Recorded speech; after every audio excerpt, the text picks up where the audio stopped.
Selamat malam, Namo Buddhaya Bante. Namo Buddhaya. Yang jadi pertanyaan saya malam ini adalah mengenai sutta yang pernah disampaikan oleh Sang Buddha Gotama. Pada saat itu Sang Buddha ditanya oleh seorang pertapa atau apa gitu ya, saya lupa. Cuma Sang Buddha mengatakan bahwa Buddha yang sudah ada jumlahnya sebelum Sang Buddha Gotama pada saat itu bagaikan butiran pasir yang ada di tepi sungai Gangga. Mungkin begitu ya Bante ya? Saya tidak pernah dengar detail itu Pak. Ya, lalu gimana? Jadi mungkin dengan kata singkat, Buddha yang ada sebelum Sang Buddha Gotama itu udah banyak banget gitu loh.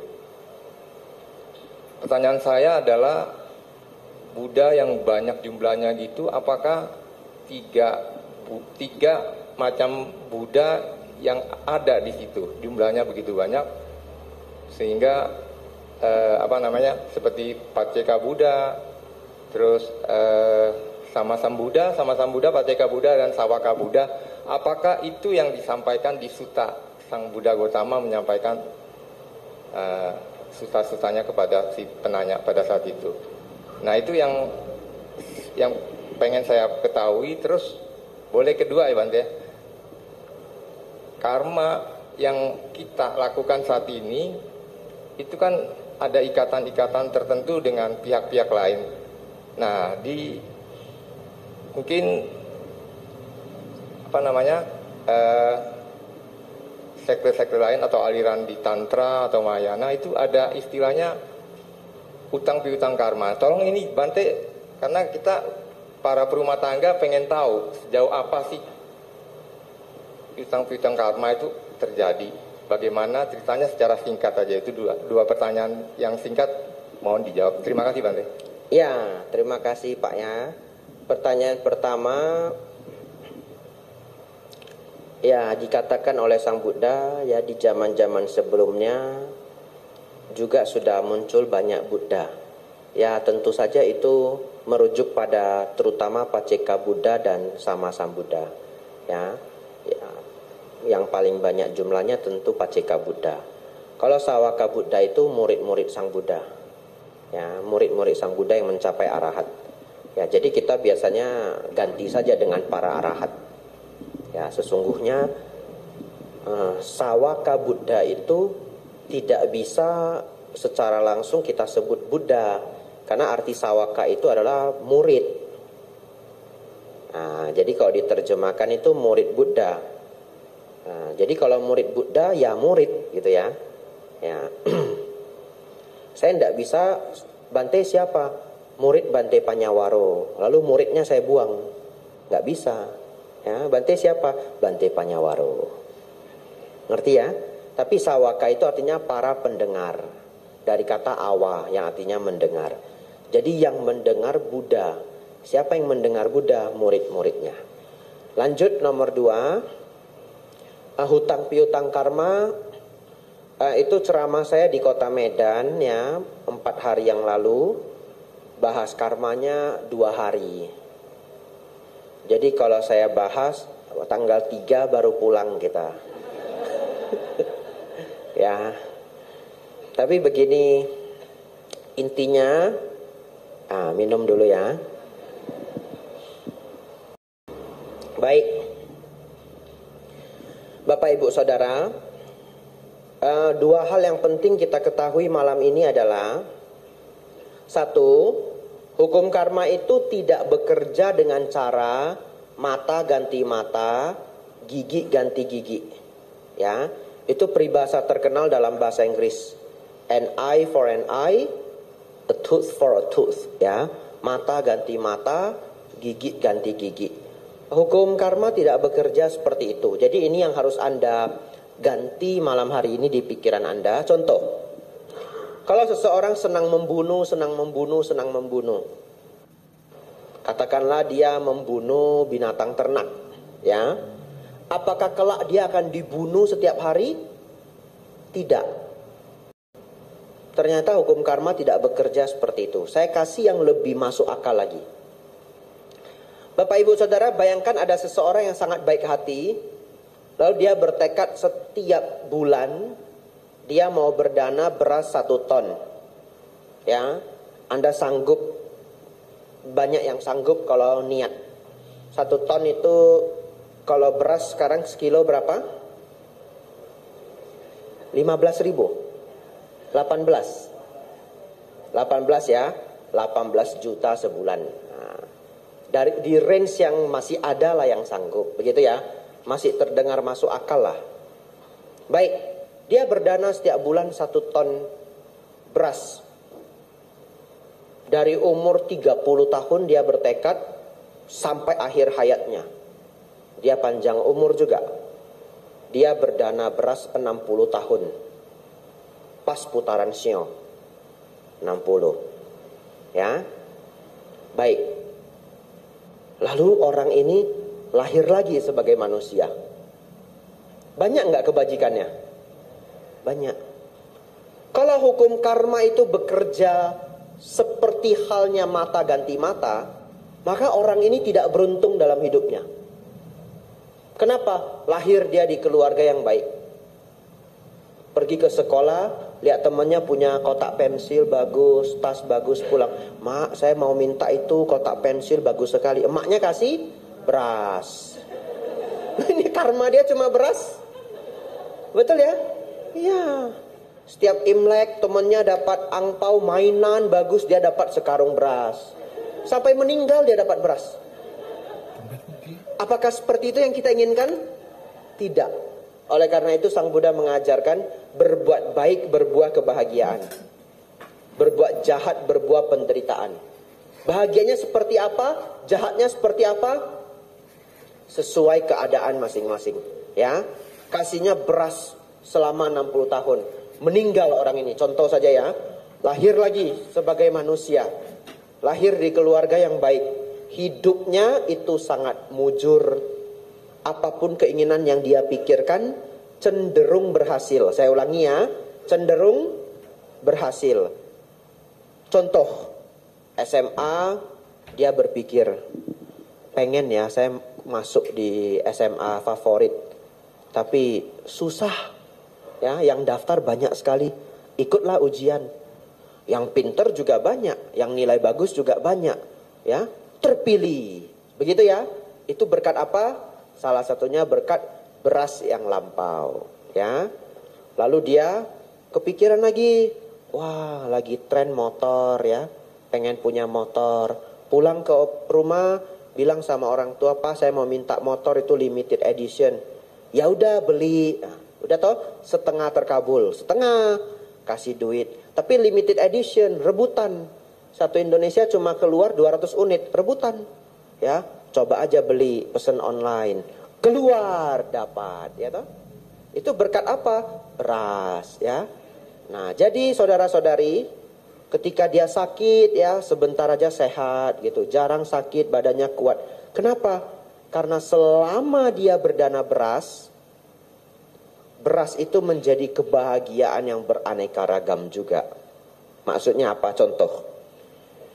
Ada satu keluarga ya, orang tuanya mau bayar uang sekolah anaknya aja sulit. Uang pas-pasan. Tiba-tiba dapat beras 1 karung besar. 20 kilo lagi dia dapatnya. Wah, seneng banget. 2 bulan lebih nih gak usah beli beras. Uangnya bisa untuk bayar uang sekolah. Gak kepikiran toh? Ya, itu adalah beras. Tapi bisa jadi uang sekolah. Keluarga ada yang sakit, dapat beras. Gak usah beli beras lagi. Jadi bisa berobat ke dokter. Jadi saudara-saudari, hari ini Anda harus paham bahwa hukum karma itu tidak bekerja seperti balas dendam, ya. Jadi kalau ada orang yang menjahati kita, tolong Anda jangan pakai konsep saya hutang karma sama dia. Jangan. Kalau Anda tahu dia pembawa malapetaka, Anda tahu dia pembawa masalah, hindari dia. Ada orang jadi salah paham. Kenapa nggak mau hindari dia? Enggak Bante, saya mau karma saya cepat-cepat habis. Ngerti? Saya hutang karma sama dia Bante. Kalau hari ini saya pergi, sama aja.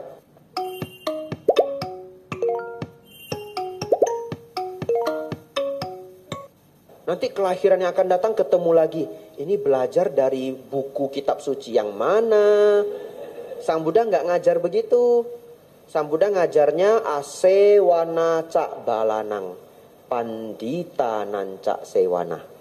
Jangan bergaul dengan orang bodoh, bergaul dengan orang bijaksana. Sudah tahu dia jahat, sudah tahu dia bodoh secara dharma. Bodoh secara dharma itu tidak suka berbuat baik ya. Jangan deket-deket dia. Sudah tahu dia high conflict person. Apa itu high conflict person? Orang yang banyak konflik. Ya, Anda coba cari di lingkungan Anda. Ada loh orang yang banyak konflik. Dia sama siapa aja konflik, hebat. Kalau ada kejuaraan dunia, menang dia. Tapi dia nggak sadar loh. Ya, dia nggak sadar. Yang dia sadar adalah semua orang keliru. Sebenarnya siapa yang keliru? Dirinya. Ya, kalau Anda pulang dari sini duduk renungkan, iya ya, saya sama mama konflik, papa konflik, istri konflik, anak 4 konflik, tetangga kiri kanan konflik. Kata Bante Abhijato, saya mungkin orang yang high conflict person, manusia banyak konflik. Sembarangan beliau. Begitu ya? Oh, iya. Enak aja. Saya ajak ribut juga besok, gitu ya. Yang salah siapa? Abhijato.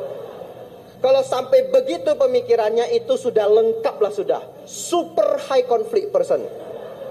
Ya, super tambah lagi. Sembarangan. Besok nggak mau saya SPD lagi.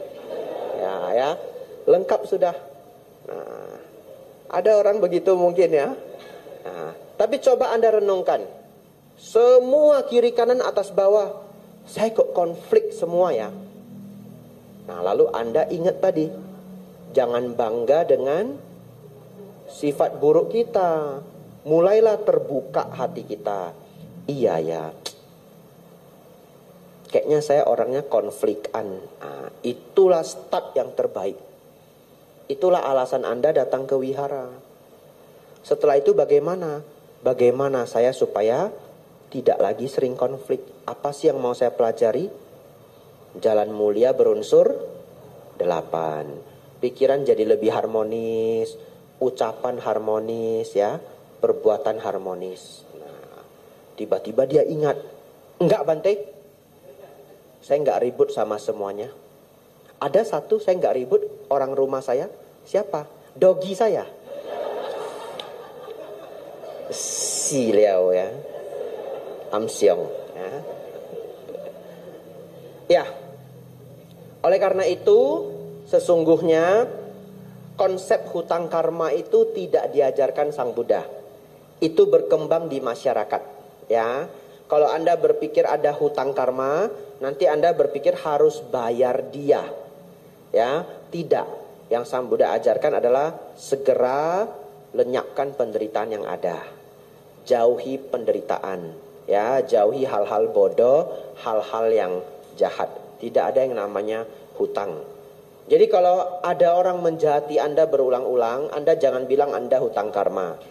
Anda bilang saja, karma buruk saya berbuah, titik. Tapi bisa nggak Bante, dulu saya yang jahatin dia? Memang bisa juga, tapi tidak 100% ya. Bisa saja dulu kita jahatin dia, sekarang dia gantian, bisa saja. Tapi tidak selalu 100% ya. Ya, itu jawabannya Pak ya. Terima kasih banyak. Silakan yang mau nanya lagi. Boleh. Nama budaya. Kalau kita setiap biasanya sih kalau kita di kamera setiap akhir debatnya kan baca jawab ya. Di Tangerang, tapi ini di Pekalongan Pak. Sering di Tangerang Pak? Iya, saya di Tangerang. Oh ya, ini jalan-jalan atau bisnis? Tugas ya dari. Kita sering membacakan para naga atau dewa naga itu nanti mencoba naga atau dewa naga ya itu kalau dalam konteks nama dewa naga atau para naga itu tunggal atau para dewa yang patut kita hormati gitu kan. Penjelasannya dari terima kasih. Ya, kalau dalam doa itu jamak, tidak tunggal, semua dewa, semua naga. Ya, kalau dalam konteks doa. Tapi dalam bahasa Pali itu ada beberapa bahasa di dunia seperti itu, bukan hanya bahasa Pali, ya. Tapi kita cerita bahasa Pali di sini. Kemarin saya dengar bahasa apa? Kalau tidak salah bahasa Arab, ya. Bahasa Arab baku namanya fusa, ya. Juga kepada orang yang dihormati itu bisa jadi jamak. Jadi dalam bahasa Pali itu orang yang dihormati walaupun satu orang kita pakainya tata bahasa jamak. Itu uniknya bahasa Pali, ya. Tetapi dalam konteks doa yaitu adalah para naga, para dewa, ya. Tapi di konteks yang lain di luar konteks dewa, kalau ada teks-teks bahasa Pali, kadang dewanya satu kita tetap sebut para dewa. Itu konteks untuk menghormati. Ya, ibu kita cuma satu, tapi kita sebutnya para ibu. Ibu ini hadiah untuk para ibu. Di grammarnya itu kata bahasanya jamak, padahal ibu kita satu.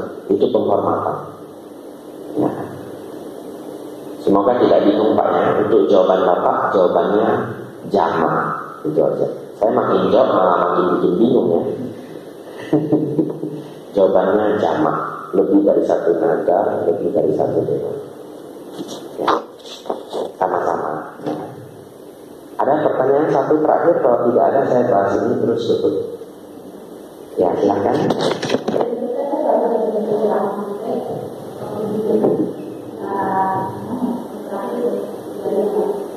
Pertanyaan tentang doa, ada cara sumpah. Sebenarnya kalau tentang ini, Pertanyaannya. itu maksudnya satu dari kalau doa apa? Ya, jadi yang tadi. Kalau doa semua mungkin tidak harus dilakukan, karena itu minta kalau kita janji. Baik, sebenarnya janji itu seperti sumpah yang lebih ringan. Sumpah itu seperti janji yang lebih kuat. Ini kan? Ya, coba dipilih-pilihnya. Ya, sumpah itu adalah janji yang kuat, dan janji itu seperti sumpah yang lemah. Jadi maksudnya, kalau kita bilang saya janjinya dengan saya sumpah, apa bedanya? Dalam keseharian kita merasa kalau sumpah itu dilanggar itu bakal bahaya, sial ya, dan itu kayak gak mungkin akan bohong gitu ya. Tapi sebenarnya kedua-duanya itu punya esensi yang sama, bahwa kita akan bertekad melakukannya. Betul ya? Ya, kedua-duanya itu punya esensi yang sama. Saya bertekad melakukannya. Jadi di dalam pertanyaan itu saya mengatakan bahwa walaupun itu sumpah, semuanya harus diukur dengan kebijaksanaan dan dharma. Misalkan kalau di kehidupan yang lampau atau di waktu yang lampau ya, 10 tahun yang lalu, 20 tahun lalu saya bersumpah. Contohnya, saya masuk ke seseorang dengan saya ya. Seseorang ikut komunitas pemberontakan di satu negara yang sedang kacau. Mereka berontak mau merdeka. Dia sudah bersumpah. Dalam sumpahnya dia bersumpah akan menghancurkan pemerintahan yang sah secara hidup, membela teman-temannya dan menegakkan negara yang baru. Itu sumpahnya 10 tahun lalu, dan mereka masih berperang. Tapi dia sudah belajar. Dia baru tahu bahwa tidak selayaknya seseorang membunuh, begitu ya? Tidak selayaknya seseorang itu melukai orang lain. Pertanyaan untuk Bapak Ibu semua, kan dia sudah bersumpah, betul ya? Jadi dia harus lakukan begitu. Kalau disuruh menghancurkan musuh, dia harus hancurkan karena dia sudah bersumpah. Tapi dia belajar dharma. Dalam dharma tidak baik membunuh. Yang mana yang harus dilakukan Bapak Ibu? Tidak membunuhnya, berarti bohong, musyawarah. Jawabannya adalah ketika sumpah dihadapkan dengan dharma, yang menang adalah dharma. Ya, karena dharma itu kebenaran sejati. Sedangkan ketika kita mengambil sumpah, bisa saja kita mengambil sumpah dengan kebodohan, ya enggak? Kita yang ketika mengambil sumpah itu kan bukan kita yang bijaksana. Kalau kita yang sudah bijaksana mau nggak mengambil sumpah untuk menghancurkan suku lain, mau nggak? Ya nggak mau. Menghancurkan negara lain, mau nggak? Ya nggak mau. Ya kita yang mengambil sumpah tanpa paksaan itu adalah kita yang bodoh. Sekarang kita sudah jadi lebih pintar. Maka dalam dharma, sumpah itu selalu kalah dengan dharma. Jawabannya, sumpah itu kita tinggalkan. Betul. Ya. Kalau sumpah itu tidak kita tinggalkan, Bapak Ibu akan terganggu untuk mencapai nibbana. Buktinya apa? Sudah berapa banyak sumpah yang sebenarnya kita ucapkan di kehidupan ini? Iya kan? Iya. Bapak Ibu nikah aja sumpah toh? Iya. Saya bersumpah akan dengan kamu selamanya. Walaupun bahasanya beda, saya nggak tahu, nggak pernah nikah ya. Ya kan? Nggak pernah nikah ya. Nah, coba kalau seseorang jadi istri, sudah 15 puasa, tiba-tiba datang seorang lawan jenis dan mengatakan, saya dulu adalah istrimu. Apa kan? Kamu sudah bersumpah jagain saya. Ya, yang mana yang ditegakkan? Dharma atau sumpah? Ayo. Jawabannya dharma. Kita terpaksa mengatakan, ya, sumpah itu saya ambil ketika saya masih bodoh. Sekarang saya sudah memahami, tidak ada pertemuan yang total. Begitu ya? Iya dong. Ada pertemuan, pasti ada perpisahan. Dan kehidupan ini penuh penderitaan. Kita kembali bersama pun bukan berarti kita akan bahagia selamanya. Saat ini saya menempuh jalan dharma. Semoga engkau segera menemukan dharma. Terus pergi. Itu yang benar itu. Ya. Ada yang nggak benar juga. Oh begitu ya. Saya sudah sumpah ya. Pulang aja ya saya. Ada juga, ini pernah kejadian di Thailand ya. Jangan ditiru. Tiba-tiba seorang perempuan mengaku bahwa itu adalah istri dia yang lampau, dia sudah sumpah. Pulang ibunya ya, lalu mengatakan ke semua masyarakat bahwa saya harus menjalankan sumpah saya. Ya, jadi sumpah itu tidak pernah menang melawan dharma. Dan kita di kehidupan lampau sudah berapa banyak sumpah yang kita ambil, ya semuanya sudah kita cancel karena sekarang kita sudah paham yang mana yang lebih penting. Ya. Supaya saksinya kembali sumpah antara kedua belah pihak harus ada saksi. Kalau tidak ada saksi kan bisa saja berbohong. Betul. Iya. Betul. Bagaimana janji tadi sama ya? Janji itu ya persis kecilnya sumpah. Ya, janji itu persis kecilnya sumpah. Kamu sudah janji kalau saya bantu kamu mau nyuri kalung emas mama kamu untuk saya. Ya begitu ya. Nah, tapi kita sudah belajar dharma, nggak boleh mencuri nanti mah. Jalan janji atau jalan dharma, ayo. Ya jawabannya jalan dharma. Ya, tapi kita bisa mengganti sebijaksana mungkin. Ya maaf, saya pernah janji mau nyuri kalung emas mama saya untuk kamu. Tapi sekarang saya sudah mengerti, mencuri itu karena saya tidak bisa melakukannya.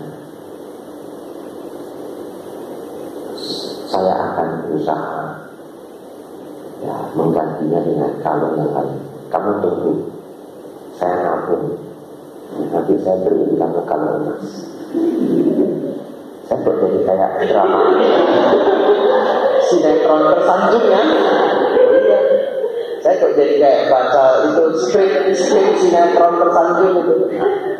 Tapi kira-kira dapatnya ya, bagaimanapun dharma tetaplah yang tertinggi. Bapak Ibu Saudara, ini benar, ini bagus ditanyakan ya. Beberapa umat Buddha itu kasihan, mereka terperangkap oleh sumpah, terperangkap oleh janji ya. Padahal sebenarnya mereka tidak tahu kalau tidak sesuai dharma ya sudah tidak perlu lagi dipikirkan.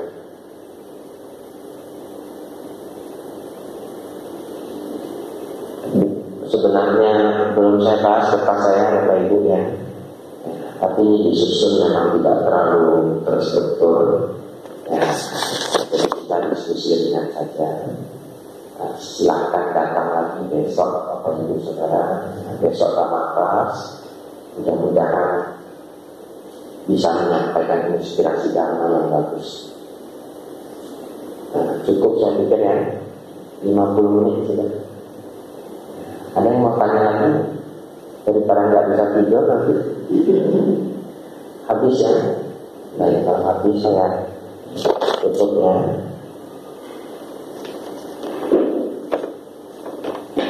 Bante di kertas ini nulis apa? Ya, sebenarnya saya menulis bagaimana menghadapi masalah-masalah batin, ketakutan, kebencian, penyesalan, dan sebagainya. Ya, tapi nanti kita gabung ke topik-topik selanjutnya. Semoga Bapak Ibu rajin ya, untuk 2 hari ke depan diupayakan datang. Anumodana semuanya. Sabi sata babantu suci kata. Semoga semua makhluk hidup berbahagia.